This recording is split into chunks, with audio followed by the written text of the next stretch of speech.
Hey guys, it's John from Humor and History. You have to excuse me, I'm a little under the weather, trying to get at least 2 videos out a week for the moment. But there's a top 25 list, and this is the top 25 historical events that you didn't know of.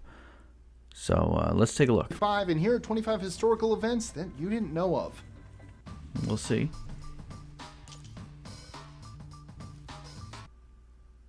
25. The Taiping Rebellion. The Taiping Rebellion significantly impacted China, as it was one of the most destructive civil wars in history. It also influenced the relationship between China and foreign powers. In addition, it affected the development of China's economy and society, weakening the Chinese government and paving the way for emerging new religious and political movements. Even though it's not well known, the rebellion is considered an important event in the history of China. It highlights the impact of poverty, corruption, and natural disasters on society, and the consequences of religious and political movements.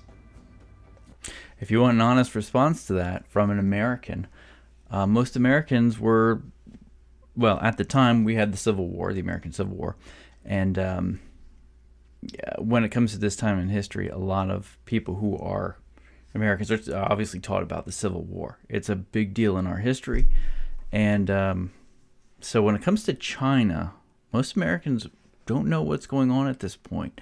The Taiping Rebellion that is happening, people look at China and China's history at this point as more of a British thing, and that would be involved in British history. So not a lot of people know about it, but it actually is a very important turning point in history. But I won't waste your time on that. You all know. 24. The Kangaroo Wars. The Kangaroo Wars, also known as the Kangaroo Wars, were a series of conflicts in Australia between 1821 and 1830. The wars were fought between European settlers and indigenous Australians, specifically the Darug and Darwal peoples of I did not know they were called the Kangaroo Wars. Okay. the Sydney region.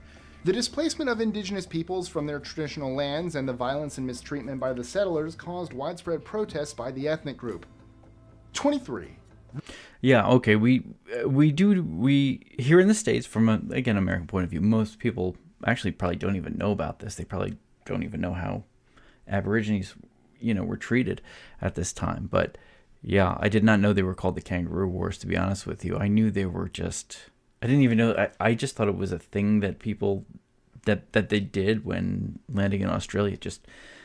It seems almost, I hate to say it, in historical sense, like a natural thing for people in a colony to suppress the natives. It's happened everywhere. I mean, I don't know of a great example of.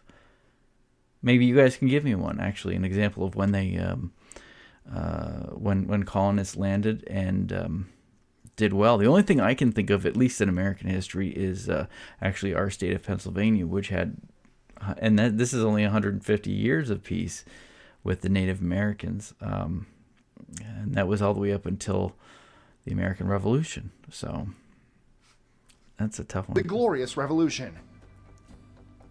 Many factors caused the Glorious Revolution, including James II's efforts to centralize power, his religious policies, and his attempts to create an absolutist monarchy. A group of powerful English nobles known as the Immortal Seven invited William of Orange, the Protestant stadtholder of the Dutch Republic, to invade England and depose James II. Right. William landed in England in 1688 and quickly gained the support of much of the country. William and Mary became joint monarchs after James II fled to France. 22. The War of Jenkins. So yeah, most of the time people don't know that. I would think, especially Americans, we wouldn't know that. Studying the monarchy is just not something we would do. And I think maybe when you get to our more of our high school stuff, we talk about world history, but then we get it's a brief world history. Jenkins Ear. The War of Jenkins Ear was a conflict between Great Britain and Spain between 1739 and 1748. An incident involving a British merchant ship captain, Robert Jenkins, claimed that Spanish Coast Guard officials had boarded his ship and cut off his ear. This accusation started the war. The British government used this incident as a pretext to declare war on Spain. In addition, they saw it as an opportunity to challenge Spain's naval power and expand their colonial territories in the New World. Always nothing like a good reason to start a war. I can't I mean, that's a very simple reason right there. But yeah, the War of Jenkins Ear. Okay, yeah. 21. The Battle of Koronashebesh. The Battle of Koronashebesh was a battle that took place on September 17, 1788, during the Austro-Turkish War. The Austro-Hungarian and Ottoman armies fought against each other, ending with the defeat of the Austro-Hungarian army. The battle resulted from misunderstandings and miscommunications between the Austro-Hungarian army. The soldiers marching to face the Ottoman Empire mistook a group of their comrades for the enemy and opened fire on them. Oof. This incident led to confusion and panic, and the soldiers started to flee, which caused the entire army to retreat in disorder. 20. Interesting. Never heard of that. But just like a lot of things, miscommunication. The 1857 Indian Rebellion.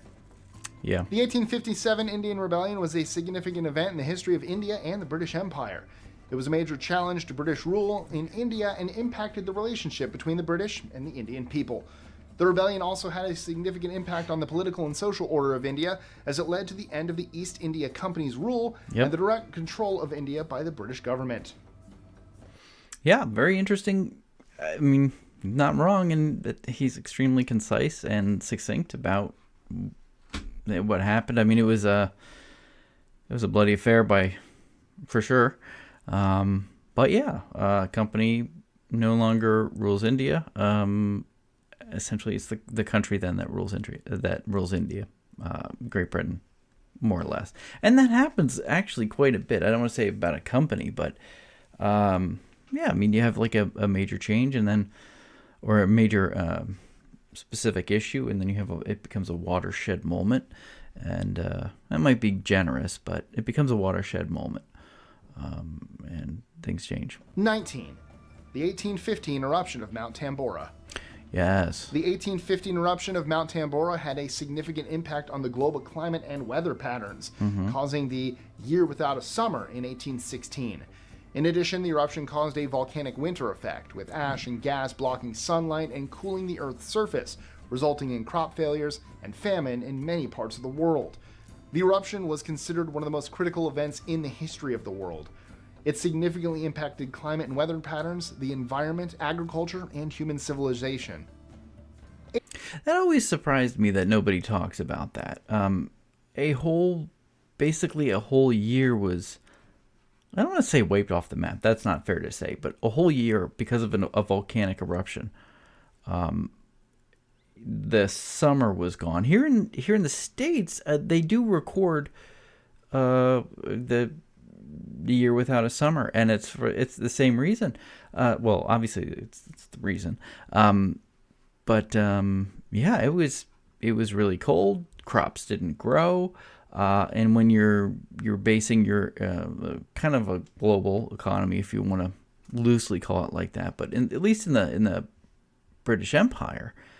And of course other places who grow locally, you stock for the winter, but not always, and mostly not the next winter. So getting through it, that's tough. I mean, that's a major famine. 18. The Meli. Major famine. I don't know if there was a huge famine that went on, but I know that it was a tough time if you can't grow crops. I'd have to look into that a little bit more. But yeah, not a lot of people know about that. Massacre. The Meli Massacre was a mass killing of 347 to 504 unarmed South Vietnamese civilians, mostly women, children, and older adults, by U.S. Army soldiers on March 16, 1968, during the Vietnam War. The massacre occurred in the My Lai and My Khe hamlets in Quang Ngai province. Soldiers of Charlie Company committed it, including the 1st Battalion, 20th Infantry Regiment, 11th Brigade, and 23rd Infantry Division. 17. Yeah, they were put on trial for this, and I think, gosh, I forget how many. There were something like 4 or 5 that were actually that actually went to jail. And one of the frustrations about it was that in Vietnam, villages would change hands. You know, the South would move out, and then the North would move in and make them, work for them, carry guns and hide ammunition, all that stuff. And then the South would, come in and do the same thing, burn it down. North would come in, and vice versa. And then you have them, taking people to join the military, and the South did the same thing. And it got really frustrating, especially also if you're, guys in the heat of war.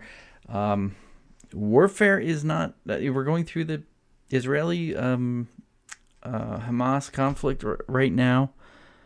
I don't know where it's going to go, but what you actually see is a modern day version of pretty much a total war. And in Vietnam, that was kind of an example of a total war. I mean, but to the point of, going too far. I mean, you even look at what the Russians are doing, and probably what the Ukrainians are doing, but they just don't talk about it. We have our own censorship here. Yeah, war is not easy, especially when video cameras get out, or when people, testify with modern technology. Things are followed up pretty quickly. But if it had been a World War II thing, I don't know if it would have been talked about that much. The Ur Papyrus.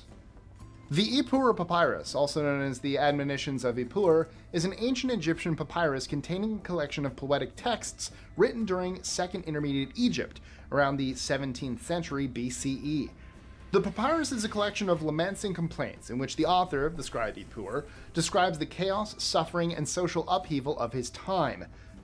16. The Battle of Islandwana. I did not know that. All right. The Battle of Islandwana was a significant military engagement on January 22, 1879, during the Anglo-Zulu War. The British Army, led by Lord Chelmsford, fought the Zulu Army, led by King Cetshwayo. Yep. It was a horrifying defeat for the British Army. The Zulu overtook the camp, wiping out more than 1,300 British soldiers and shocking the British Empire to its core. It's one of the worst defeats in the history of the British Army. 15. Yeah, don't fight the Zulu. There's something... They were very easy to underestimate, the Zulu warriors. That would not be the first defeat, if I'm not mistaken, of course. And anyway, sorry. I'll just stop there. The St. Francis Dam disaster. The St. Francis Dam disaster was a catastrophic failure of the St. Francis Dam, go figure, in California in the U.S. on March 12, 1928. Built to provide water and hydroelectric power to the city of Los Angeles and the surrounding areas, it failed just 2 years after its completion. This failure released a large amount of water, which flooded the towns and villages downstream, killing more than 450 people and causing extensive property damage. Yep. 14. Yeah, we were going through a dam building phase. Yep, that was just basically it. We were not great at building dams. It was perfected more in the 1930s, during the Great Depression, at least in the U.S. But California is a very interesting state, and trying to control the water, it's a problem we're still having today, is with water in California. The Great Emu War. Ah, yes. The Great Emu War began in November 1932 when the Australian government deployed soldiers and machine guns to the Campion district of Western Australia to control the emu population. Despite initial success, the campaign quickly proved ineffective, as the emus outsmarted the soldiers, evading their gunfire and adapting to their tactics. In December of that year, after only a few weeks of fighting, the war was called off. 13. The Battle of Yeah, that was a really weird one. My son likes the simple history version of that. Nordlingen. The Battle of Nordlingen significantly impacted the 30 Years' War and the European politics of the time. It marked the end of the Swedish military expansion in the Holy Roman Empire. It led to the eventual signing of the Treaty of Prague in 1635, which ended the war and established the balance of power in Europe. 12. I feel like I should have known that. I didn't. Revolt of the Communeros. The Revolt of the Communeros, also known as the War of the Communities, was a rebellion in the Kingdom of Castile, present-day Spain, between 1520 and 1521. The local communities, known as comunidades, were unhappy with the centralizing policies of the royal government, which they saw as a threat to their traditional rights and privileges. A group of nobles and local leaders led the rebellion and allied to resist the centralizing policies of the royal government. The uprising spread quickly throughout Castile, and the Comuneros captured several cities, including Toledo and Tordesillas. 11. Yeah, it's ongoing in Spain. I mean, Barcelona recently had a vote, if I'm not mistaken, whether to be, I think it was like part of Spain still or not. But I was in a place called Alcoy in the province of, what was it? It's near Alicante. And yeah, I mean, there's, still free Catalan. It's an ongoing thing. I mean, again, all politics is local in a way. That's what they say. So the Bolshevik Revolution. Mm. The Bolshevik Revolution, also known as the October Revolution, was a political revolution in Russia in 1917.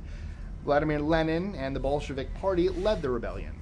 They overthrew the provisional government and established a socialist government in Russia. A combination of factors, including economic hardship, political unrest, and dissatisfaction with the leadership of the provisional government, which had taken power after the overthrow of the Tsar in the February Revolution earlier that year, caused the Bolshevik Revolution. 10. Yeah, that's a lot of Americans don't really study that stuff, but it's sort of like a secondary thing. When you learn about world history, they talk about the revolution, but they talk about the February Revolution, but not the November Revolution. Well, February and November, but they don't get into why. Sometimes they get into the interventions after World War I, and the intervention between the British, the Czech Legion, Americans, Japanese trying to back the white Russians. But yeah, that's, I don't know. I did a paper on it once in college, but people didn't seem to care that much about it. The Battle of Waterloo. The Battle of Waterloo is considered one of the most critical events in the history of Europe and the world. It marked the end of the Napoleonic era and led to France's restoration of the Bourbon monarchy. It's also had a lasting impact on the balance of power in Europe and the world, as it led to the emergence of a new order where the great powers of Europe sought to maintain a balance of power and prevent the emergence of any single dominant force. Yeah. 9. The French What hasn't been said about Waterloo already? So, I mean, yeah. Revolution. The French Revolution was a political and social upheaval period that occurred in France between 1789 and 1799. It was a time of radical change in France, marked by the collapse of the monarchy, the rise of democracy, and the reign of terror. Several key events, including the storming of the Bastille in 1789 and the execution of King Louis XVI in 1793, and the rise of Napoleon Bonaparte, added fuel to the fire. Absolutely. The French Revolution had lasting effects. No denying it was a catalyst to bring Napoleon into power, and the end of ending the monarchy, even though it was attempted in between the Napoleonic Wars. But anyway. 8. The Salem Witch Trials. The Salem Witch Trials were a series of events in the Massachusetts Bay Colony in 1692 and 1693. The trials resulted from a moral panic in Salem, where a group of young girls claimed to be possessed by the devil and accused several residents of witchcraft. It's actually true. A lot of people were put on trial for this. It actually went all the way up to the person who, what was his name, Cotton Mathers? All the way up to the person who was accusing people of this stuff. It went to even to his wife. And a lot of people think, and it's unproven obviously, but a lot of people do think that they were taking magic mushrooms, these girls, and they were speaking in tongues. And a lot of people also think that they had a servant named Trutula. Yeah, I may have to double check that. Well, you may want to double check it. That she was a servant from, I believe, like the Jamaica area. Back when people literally had servants like that, and they thought that she was giving them, or we now think that she was giving them magic mushrooms, which of course are poisonous mushrooms that people take for fun. I think is that the same as peyote? No, it's not the same as peyote. It might be. Anyway, so that would explain a lot. But yeah. 7. The execution of King Charles I of England. The execution of King Charles I of England was a significant event. In 1649, Charles was the King of England, Scotland, and Ireland, who ruled from 1625 to 1649 and had a tumultuous relationship with his parliament. Plagued Yep. by political and religious turmoil, the country descended into a civil war between the royalist forces in 1642. King Charles led the royalist forces, and Oliver Cromwell led the parliamentarian forces. Yep. 6. The Black Death. Nothing much to say about The that. Black Death, also known as the bubonic plague, was a devastating pandemic that swept Europe, Asia, and Africa in the 14th century. Yep. Believed to have originated in Central Asia, infected fleas infested rats, causing the disease. Humans Infected were fleas, infected yes. through flea bites. Symptoms included fever, swollen lymph nodes, and death. 5. Yay. The Magna Carta. The Magna Carta, also known as the Great Charter, was a document signed by King John of England in 1215. The Magna Carta was a set of agreements between the king and his barons, the Yep. country's feudal lords, establishing fundamental rights and protections for the barons and the wider population. It limited the king's power and showed Yeah. everyone, including the king, was subject to law. 4. Yeah, you know what? And when I was talking about, like months and months ago, I did a video on, I don't know, something about the American Revolution, and everyone in the comments was saying, no, you got to look back to the Magna Carta, and you're absolutely right. Lesson learned on my part. I never actually sat down and read the Magna Carta. A fascinating document, if you can sort of decipher it in a way. It's not easy for me to read it, but it is there. The fall of the Han Dynasty. The fall of the Han Dynasty was a period of political and social upheaval in China between 189 and 220 CE. The Han Dynasty had been in power for over 400 years and had been one of the most stable and prosperous dynasties in Chinese history. However, towards the end of its rule, it was plagued by internal conflicts, economic instability, and invasions by barbarian tribes. 3. Yep. The Edict of Milan. Oh, yeah. The Edict of Milan was a document issued in 313 CE by the Roman emperors Constantine the Great and Licinius, which granted religious tolerance to Christians in the Roman Empire. Before that, the Roman government persecuted Christianity. Followers faced imprisonment, torture, and execution. The Edict of Milan changed this by granting Christians the freedom to practice their religion without fear of persecution. 2. I recall that. It's a lot of this stuff I'm like dusting off my memory from way back when, and now I'm beginning to, and as it goes through, I'm going like, oh yeah, that's what it was. But all I can ever say is like, yeah, that's about right. It's pretty succinct. Great Fire of Rome. The Great Fire of Rome was Yes, a devastating Great Fire fire of that Rome. broke out in Rome, go figure, in 64 CE. The exact cause of the fire is unknown. Still, many believe a combination of factors caused the fire, including a severe drought and a series of small fires that spread quickly through the densely populated city. This fire, which lasted for 6 days, destroyed much of the city, including its most famous buildings and landmarks. In addition, many people were killed or left homeless due to the disaster. But now you can go on Spaceship Earth at Epcot and smell it. It's a great ride. Oh, you can also order it from Magic Candle Company. You can get the smell of Rome burning. They have the candle. It's nice. It smells great. 1. The Battle of Adrianople. The Battle of Adrianople, Yes. which took place in 378 CE, was a significant military conflict between the Eastern Roman Empire and the Visigoths. Visigoths. At the time, the Visigoths were a Germanic tribe that had been displaced from their homeland by the Huns and were seeking a new place to settle.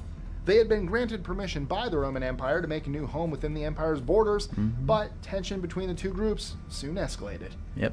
So, what are some historic events that you think people might not have heard of?